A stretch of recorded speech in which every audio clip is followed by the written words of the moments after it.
सबसे सटीक विश्वसनीय तरीके से जिम्मेदारी निभाना। निडर हो आपके लिए सिस्टम।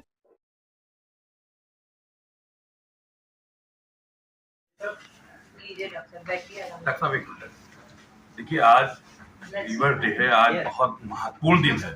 ये दिन साल में एक बार आता है और सौभाग्य है कि कानपुर शहर के बहुत जाने माने शख्सियत जो है डॉक्टर वीके मिश्रा, जो का नाम किसी से छुपा नहीं है, वो आज यहाँ पर मौजूद है। और लीवर डे पे इन्होंने बहुत अच्छे अच्छे टिप्स दिए, बहुत अच्छे अच्छे विचार दिए। हम उनसे बात करें।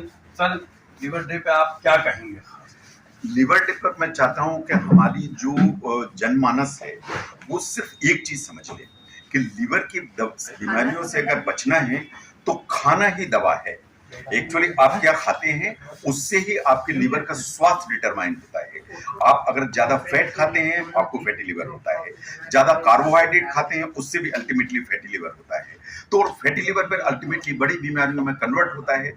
तो अगर आप खाने को दवा की नजर से देखेंगे तो आपको दवा की जरूरत नहीं पड़ेगी, और अगर आप खाने को खाते चले जाएंगे अल्टीमेटली ज्यादा मात्रा खाएंगे फैटी लीवर हुआ, प्रॉब्लम होगी, तो मान के चलिए फिर आपको ज्यादा मात्रा की दवाइयां खानी पड़ेगी। तो इसलिए खाने को दवा के रूप में समझें।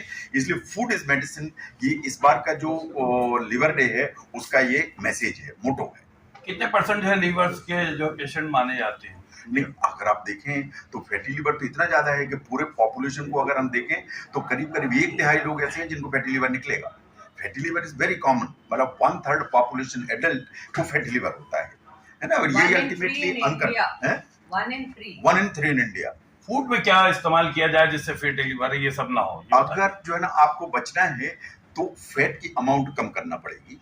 जो रिफाइंड शुगर होती है जैसे मिठाई है, सामान्य जो चीनी है, इनको आपको कम करना पड़ेगा। आपको अपने खाने में वेजिटेबल्स की मात्रा को बढ़ाना पड़ेगा। आपको अपने खाने में फ्रूट्स की मात्रा को बढ़ाना पड़ेगा। आपको अपने खाने में होल ग्रेन्स, जैसे आटा है तो मैदा नहीं खाना है, चोकर वाला आटा खाना है। कोशिश करना है कि जो चावल है उसकी जगह पर जो ब्राउन राइस है वो खाना है, जो मिलेट्स हैं उनको यूज करना है। तो अल्टीमेटली होल ग्रेन्स यूज करना है। जो रिफाइंड चीजें हैं जैसे चीनी है, मिठाई है, इन सब चीजों से बचना है। जो हम कोल्ड ड्रिंक पीते हैं, इन सब से बचने की जरूरत है।